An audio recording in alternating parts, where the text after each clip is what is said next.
우리 다 함께 인사하시겠습니다. 다음 세대와 행복한 우리 모두 다 같이 아멘 할렐루야. 제가 청년부로 작년 말에 부서를 이동하게 되었거든요. 그 전까지는 소년부 전도사로 있다가 청년부로 옮기고 나서 정말 오랜만에 오후 예배에 오게 되었습니다. 이 시간에 제가 청년들 성경 공부를 인도하거든요. 그래서 30대 청년들 성경 공부를 인도하다 보니 정말 오랜만에 뵙게 되는 분들도 있게 된 것 같습니다. 특별히 오늘은 농아부 주간 예배로 함께 예배하게 돼서 더 기쁜 날입니다. 우리 농아부에 계신 성도님들께도 하나님의 사랑과 은혜가 더욱 충만하시기를 소망합니다. 또한 여호수아 찬양대의 귀한 찬양대도 참 감사합니다. 찬양이 정말 은혜로웠습니다. 이번엔 우리 옆에 앉아 계신 성도님들을 향해 함께 이렇게 같이 인사했으면 좋겠습니다. 함께 예배함이 기쁨입니다 라고 서로 인사하시겠습니다. 네, 함께 예배할 수 있어서 정말 기쁘고 감사한 날입니다. 오늘은 제가 목사의 직분으로서 처음 설교하는 날입니다. 너무 떨려서요. 밑에서 계속 물을 마시면서 올라왔거든요. 청년들은 제가 목사 안수 받는 게 뭔가 멀어지는 느낌이 들어서 저에게 목사 안수 전날까지도 이야기를 하더라고요. 혹시 전도사님 안수 미루시면 안 돼요? 목사는 뭔가 목사님이 되시면 너무 멀어지는 것 같아서 불편할 것 같아요 라고 이야기를 하더라고요. 그래서 지금 청년들이요, 저를 목사님 말고 더 친근한 호칭이 무엇이 있을까, 어떻게 부르는 게 좋을까 고민을 하더라고요. 어떤 친구는 저에게 조목조목이 어떠냐라고 얘기하기도 했고요. 제가 이제 작년에 라오스 선교를 따라갔는데 그때 이제 목사님, 전도사님의 호칭을 쓸 수 없어서 대표님이라고 저를 불러줬어요. 우주영 목사님을 실장님으로 불러드리고 저는 이제 전도사였는데 전도사님이 언제 목사님보다 더 높은 직분을 갖게 되겠느냐 하면서 청년들이 저에게 대표님이라고 불렀거든요. 그래서 대표님이라고 부르는 친구들도 있습니다. 제가 신학대학원에 입학할 때만 해도 목사 안수를 받는 것이 정말 막연한 계획처럼 있었습니다. 언제 그날이 도래할 것인가, 언제 과연 안수를 받을 수 있을까, 그냥 꿈만 꾸고 있었는데요. 지난 목요일에 드디어 그 꿈이 이루어졌습니다. 제가 목사 안수를 받게 되면 꼭 하고 싶었던 것이 있었거든요. 저를 잘 아시고 제가 정말 존경받을 수 있는 목사님께 안수 기도를 받고 싶다 했는데 정말 감사하게도 배우한 목사님을 제가 교수님 때부터 모셨던 그분께 안수를 받을 수 있어서 정말 감사했고요. 언제 그날이 올까 싶었는데 그때가 드디어 찾아와서 이 순간을 또 함께 우리 성도님들과 나눌 수 있게 되어서 참 감사한 날입니다. 오늘 우리가 함께 읽은 본문을 살펴보면요, 오늘의 본문에서도 하나님의 때가 중요하게 나타나고 있습니다. 오늘 본문 많이 읽으셔서 익숙하신 본문이죠. 바로 마르다와 마리아의 이야기입니다. 이 본문으로 설교를 하면요, 열심히 주방봉사 하시는 성도님들의 마음에 어려움이 있다고 하시더라고요. 오늘 그 본문을 다시 자세히 한번 살펴보도록 하겠습니다. 예수님께서 한 마을에 가셔서 마르다와 마리아가 살고 있는 집으로 들어가서 함께 말씀을 나누게 됩니다. 그런데 언니 마르다는 예수님을 영접하기 위해서 여러 가지 준비를 하느라 매우 분주한 상태입니다. 그런데 동생 마리아는 언니를 돕기는커녕 자신들의 집에 온 손님들과 함께 모여서 예수님의 말씀을 듣고 있었습니다. 언니 마르다가 보기에는 동생 마리아가 조금 도와주면은 더 수월할 텐데 예수님 옆에 서서 그 곁에 앉아서 이야기를 듣는 동생을 보면서 자신의 불편한 심정을 예수님께 호소합니다. 예수님, 마리아를 시켜서 저를 도와주라고 명해 주십시오라고 부탁을 하게 되죠. 그런데 예수님께서는요, 어찌된 일인지 마리아의 편을 드시면서 오히려 마리아의 선택을 존중하셨습니다. 과연 성도님들은 이 본문을 보시면서 누구의 편을 들어주실 건가요?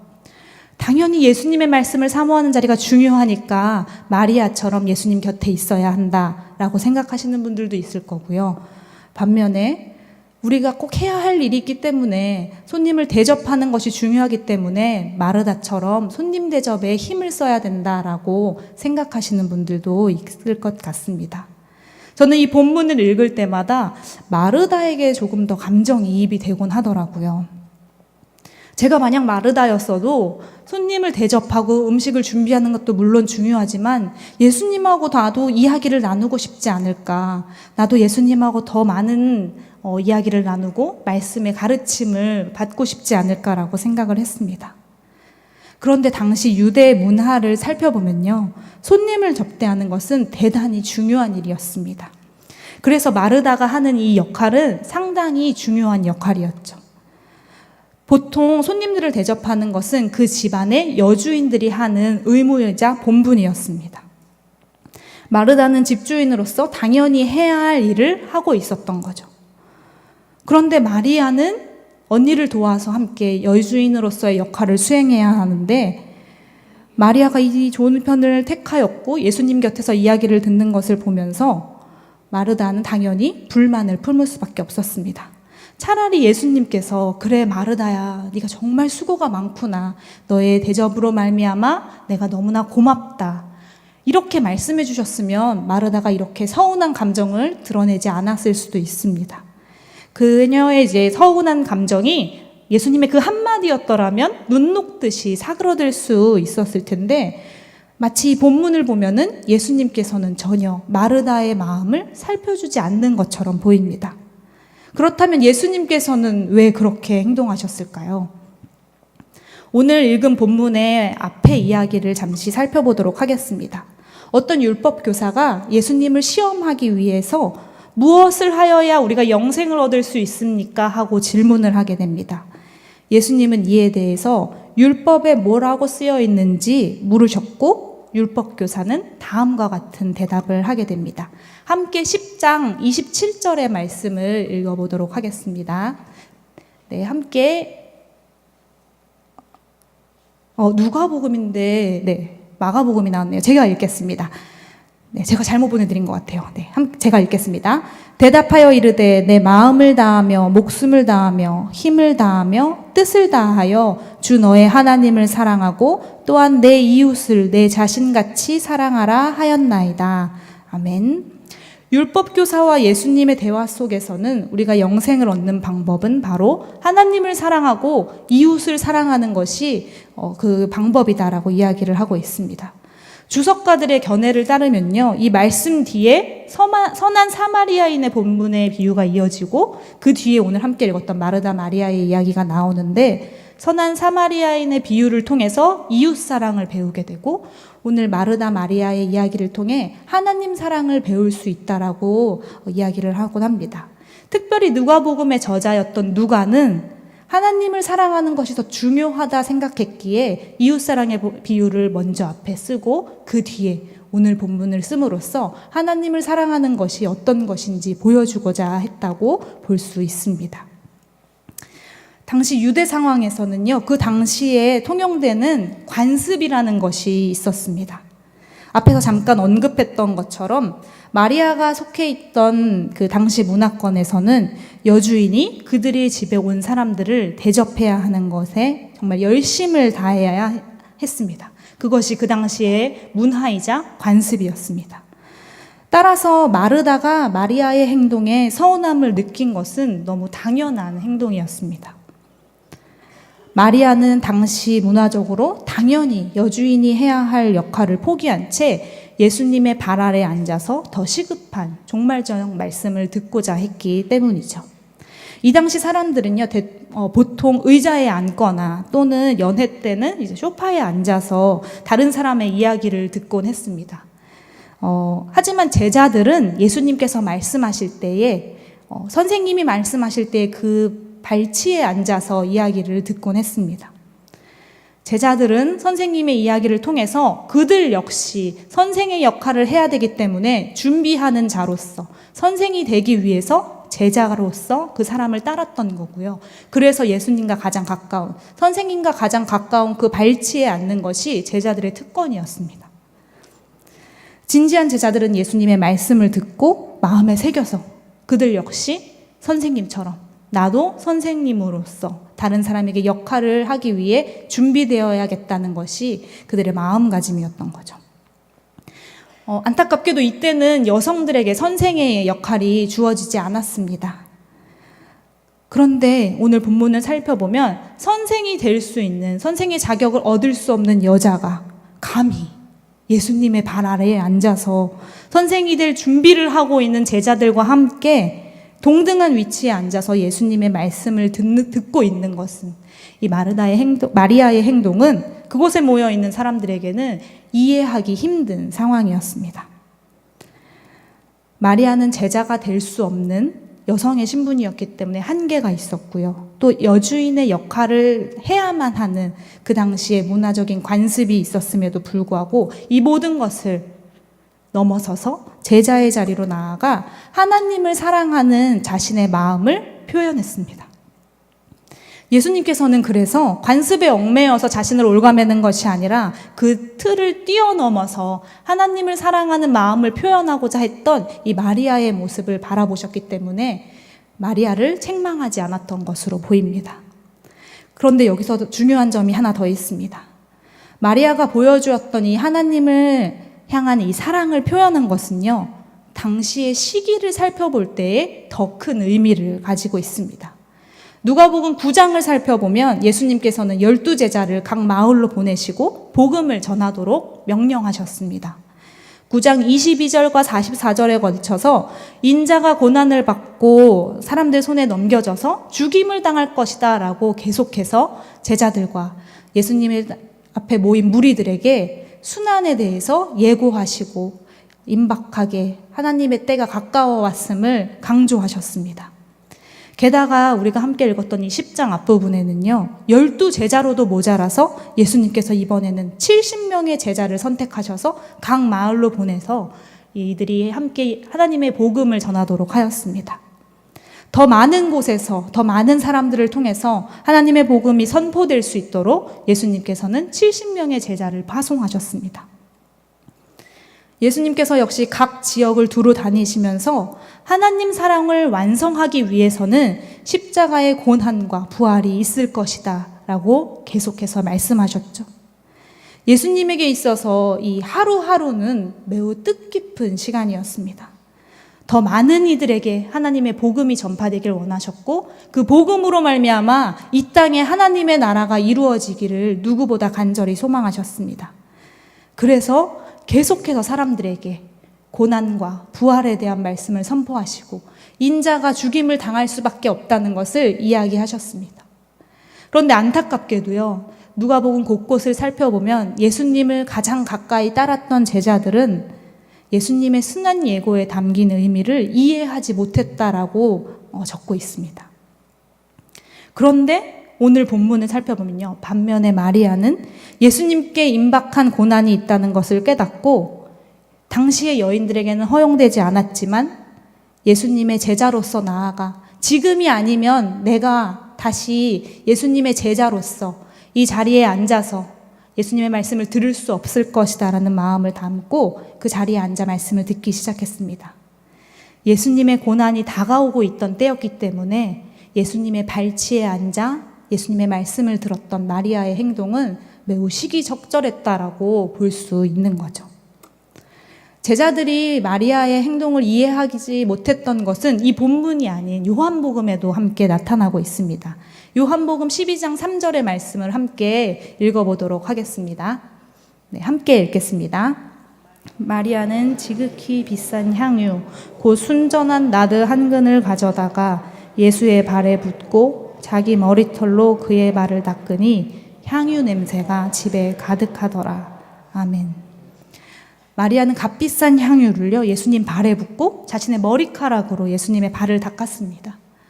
만약에 머리에 기름을 부었더라면 예수님을 왕으로서 대접했다고 볼 수 있을 테고요. 발을 물로 닦았더라면 주인이 손님을 대접하던 당시의 당연한 문화라고 여겼을 텐데요. 마리아는 머리도 아니고 물도 아닌 향유로 예수님의 발을 닦고 있었습니다. 이걸 본 제자 중에 하나였던 가룟 유다는 차라리 그 비싼 향유를 가난한 사람을 도와줄 것이지 왜 예수님의 발에 부어서 낭비하느냐라고 하며 마리아를 꾸짖었습니다. 그러자 이번에도 예수님께서는 마리아 편을 드시며 가만히 두라고 말씀하십니다. 마리아가 옥합을 깨어서 값비싼 향유를 예수님의 발에 붓고 그리고 자신의 머리털로 발을 닦았던 행위는 바로 예수님의 죽으심을, 주님께서 죽으심을 기념하고자 하는 그 의미가 담겨 있었기 때문입니다. 제자들은 계속해서 말씀하시는 예수님의 순환 예고에도 불구하고 예수님의 죽음이 임박했다는 것을 생각하지 못했고요. 왜 메시아로 오신 예수님이 이렇게 고통을 받으며 순환을 당해야 하는가, 그 의미에 대해서 생각하고 싶어 하지 않았습니다. 그래서 누가복음 곳곳에서 저자는 제자들이 계속해서 이해하지 못하는 예수님의 그 모습을, 예수님을 이해하지 못했던 제자들의 모습을 계속 기록하고 있었던 거죠. 이때는 예수님께서 하나님의 사랑을 실현시키기 위해서 고난의 자리로 나아오는 시간이었습니다. 비록 예수님과 계속해서 함께했고 공생의 기간 동안 예수님을 계속 따랐던 제자들은 메시아로 오신, 왕의 모습으로 오신 예수님이 고난을 당하신 것은 말도 안 된다라고 생각했지만, 마리아는 예수님의 말씀을 듣고 장례를 미리 준비하고 이제 곧 예수님의 순환의 때가 다가왔구나라고 생각하며 그의 발치에 앉아서 그의 제자가 되고 싶어서 말씀을 들었습니다. 오늘 말씀을 정리해 보면요, 오늘 본문을 통해서 예수님께서는 손님을 대접하는 것과 말씀을 사모하는 것, 이 둘 사이에 어떤 것이 중요하냐라는 강조점을 두고 있지 않으십니다. 손님을 대접하는 것, 그리고 예수님의 발 아래에서 말씀을 듣는 것, 이 모두 중요하고 각자에게 필요한 역할입니다. 하지만 마리아가 선택한 이 순간과 이 마음의 중심을 보셨기 때문에, 특별히 임박한 고난의 때가 다가왔다는 것을 알고 있기 때문에 누구보다 제자로서 제자의 정체성을 가지고 나아가야 한다는 것을 아셨기 때문에 마리아를 그저 두셨고, 이 본문이 하나님의 사랑을 어떻게 나타내야 하는지를 보여주고 있다고 볼 수 있습니다. 당시 사회 풍습을 따랐더라면 마리아는 당연히 언니를 도와야겠지요. 언니의 책망이 있었더라면 그 책망을 듣고 손님을 대접하는 일에 자리를 옮겨야 함이 마땅했습니다. 하지만 예수님의 죽으심을 앞두고 있는 이때에 마리아는 제자가 되기를 자처했습니다. 그래서 이 순간에는 내가 여주인이 아닌 제자로서, 하나님의 말씀을 듣고 따르는 자로서 하나님을 사랑하는 것이 바로 이것임을, 나에게 주어진 여주인의 역할도 중요하지만 지금 이 순간만큼은 내가 제자여야 한다라는 마음을 가지고 그 자리에 나아가 주님의 말씀을 경청했습니다. 예수님께서는 바로 이런 마리아의 마음을 아셨기 때문에 여주인의 자리로 마리아를 돌려보낸 것이 아니라 제자의 자리에 남아서 함께 예수님의 말씀을 듣도록 허락하셨습니다. 다 같이 42절의 말씀을 함께 다시 한번 읽어보도록 하겠습니다. 네, 함께 읽겠습니다. 몇 가지만 하든지 혹은 한 가지만이라도 족하니라. 마리아는 이 좋은 편을 택하였으니 빼앗기지 아니하리라 하시니라. 아멘. 이 말씀에서 좋은 편이라고 번역된 이 단어의 성서 원어를 살펴보면요, 거룩한 부분 또는 아름다운 부분을 선택했다라는 의미를 가지고 있습니다. 바로 마리아가 택한 그 마음의 자리는 예수님이 보시기에 거룩한 것이었고 아름다운 것이었습니다. 여주인의 자리도 물론 중요합니다. 중요하지 않다고 이야기하는 것이 아니라 지금의 때와 시기를 생각했을 때에 예수님의 제자로서 정체성을 갖고자 했던 마리아의 모습을 통해 예수님은 이것이 바로 하나님을 사랑하는 마음이다라고 이야기를 해주신 거죠. 제가 설교 초반에 목사에 대한 직분을 꿈꿨다고 이야기를 말씀드렸는데요. 솔직히 목사가 되는 것이 자신이 없었습니다. 저희 교회 부목사님들이 저랑 신대원 동기인 분들이 3분 있으신데 그분들이 목사님 되는 거 바라보면서 전 자신이 없었거든요. 특히나 여성으로서 목사의 직분을 감당한다는 것은 쉽지 않습니다. 교회들이 원치 않는 경우들도 있는데요. 감사하게도 저희 교회는 유아부, 유치부에 2분의 여성 목사님이 계시거든요. 저희 선배님들이 계셨기 때문에 제가 더 힘을 내서 용기를 낼 수 있었고요.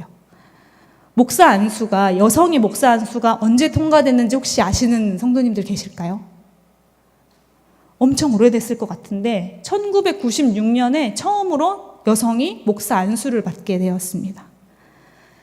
그렇게 긴 시간이 흐르지 않았죠. 여성은 목사의 직분을 감당하기에 부족하다라고 생각하는 사회의 풍념이 팽배했습니다. 하지만 여자 전도사님들이 보시기에 교회에서 분명히 여성이 목사로서 역할을 해야 된다고 생각했기에 투쟁을 하셨던 분들도 있고요. 열심히 노력하셨던 분들도 있고요. 또 이분들을 도왔던 도움의 손길들이 있었습니다. 그렇기에 지금 저와 같이 여성 목사들이 직분을 받을 수 있게 되었던 거죠. 제 주변에만 해도요, 제가 안수 받기도 전에 목사 고시를 볼 때부터 목사 안수 받으면 갈 곳이 없어진다. 교회들이 이제 갈 곳이 없어지기 때문에 그냥 전도사로 있어도 되지 않냐. 전도사든 목사든 하나님의 말씀을 전할 수 있지 않느냐라고 권유를 했던 분들도 있었고요. 또 어떤 분들은 너 목사 되면 결혼 못해. 이렇게 얘기를 하시는 거예요. 실제로 제가 소개팅이 불발되기도 했습니다. 장로교 여성 목사님이 너무 부담스럽다는 이야기를 하시더라고요. 너무 충격이었습니다. 그런데 제가 목사 직분을 받고 나니 목사의 역할로 하나님의 사랑을 전할 수 있다는 것이 참 귀한 일이고 감사한 일이라는 것을 깨달을 수 있었습니다.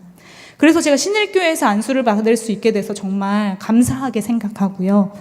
또 존경하는 배 목사님과 또 성도님들이 정말 거리낌 없이 진심을 다해서 축하를 해주셔서 정말 감사하게 여기고 있습니다. 바라기는 저의 후배들도 제 전도사님들께 이제 그대들 차례요라고 했거든요. 제 후배 전도사님들도 목사의 직분이 피하고 두려운 자리가 아니라 정말 감사하고 귀한 자리임을 깨달아서 함께 할 수 있었으면 좋겠습니다. 지금 이 시기는 누구보다도 함께 동역해서 사역해야 하는 것이 중요한 시기인 만큼 모두가 같이 해나갈 수 있는 그 가치를 깨달을 수 있는 시간이 되었으면 좋겠습니다. 물론 한국교회에 이런 어려운 제약들이 있는데요. 꼭 교회뿐만이 아니라 사회에서도 우리는 편견에 부딪혀서 감히 마리아처럼 틀을 깨지 못하는 상황들이 있습니다. 저희 아버지께서 작년에 돌아가셨는데 그 전에 2다리 절단 수술을 받으셨거든요. 그때서야 비로소 한국 사회에 이렇게 계단이 많았다는 사실을 깨달았습니다. 누군가 안아주지 않으면 휠체어가 갈 수 없다는 것을 보면서 내가 당하지 않고서는, 내가 겪어보지 않고서는 이것에 대한 불편함을 모르는구나라는 생각이 들었습니다. 특별히 타인과 다른 모습으로 살아가는 것이 쉽지 않은 사회 속에 우리가 함께 살고 있습니다. 그래서 오늘 이 자리에 차이로 인해서 혹시 소외감을 느끼셨던 분들이 있다면 그들에게 하나님의 은혜가 더욱 임하실 수 있으면 좋겠고요. 또 하나님의 평안이 더욱 함께 하실 수 있었으면 좋겠습니다. 또 함께 아멘으로 화답한 우리 성도님들은 이 차이를 좁혀 나아가기 위해서 더욱 힘을 써주시는 분들이 되셨으면 좋겠습니다. 지금 우리가 살아가고 있는 이 시대가요, 이 때와 시기를 살펴보면 그리스도인으로 살아가는 것 자체가 참 어려운 시기입니다. 제가 청년부를 맡게 되면서 너무 마음이 아픈 일들이 많이 있었습니다. 청년들이 교회에 나오기에 너무 힘든 상황 가운데 있습니다. 비싼 등록금과 생활비를 벌기 위해서 아르바이트를 해야 돼서 제가 주일 오후 1시 반에 도저히 예배를 나올 수 없습니다. 주말 알바를 해야지 알바비가 더 높다고. 그렇기 때문에 제가 어쩔 수 없이 교회를 포기할 수밖에 없습니다라는 친구들이 있더라고요. 또 때로는 그 모든 것을 포기한 채 예배에 나아오는 청년들이 있습니다. 그래서 이 친구들이 이 시간에 함께 예배하는 것 자체가 정말 기적이요 감사한 일이구나라는 것을 깨닫게 됩니다. 계속해서 기독교가 손가락질을 받고 있습니다. 그리고 교회가 많은 비난의 중심이 되기도 합니다. 이 사회 속에서 우리가 살아가는 이 땅 가운데에서 각자 맡은 역할들 물론 중요합니다. 그 안에서 최선을 다하는 것도 물론 중요하지만 점점 더 교회가 어려움을 겪고 있는 이 시기에 마리아가 예수님의 제자가 되기를 자처하면서 여주인의 역할을 포기한 채 제자가 되기로 자처했던 것처럼 지금 우리 성도님들 마음 가운데에 물론 매일 쉽지 않은 상황 가운데 환경 속에 있지만 내가 교회가 어려울 때일수록 기독교가 더욱더 욕을 먹는 이때일수록 예수님의 제자로서 참된 제자의 삶을 살아가기를 자처하시고 또 실천으로 보여주셨으면 좋겠습니다. 그래서 우리를 통해서 하나님이 어떤 분이신지 알게 되고 또 우리를 통해서 하나님의 사랑이 세상 가운데에 전파될 수 있기를 소망합니다.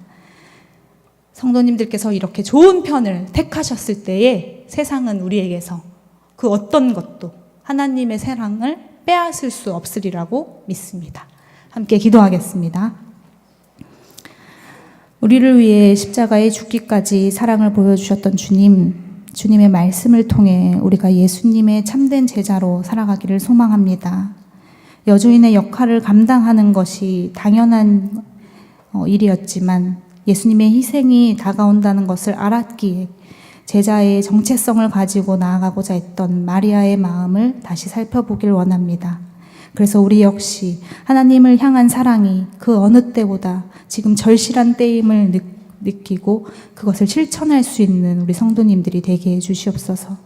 어려운 삶의 가운데에 넘어질 때가 있습니다. 하나님께서 붙들어 주시고 우리와 동행하여 주시옵소서. 감사드리며 예수님의 이름으로 기도드립니다. 아멘.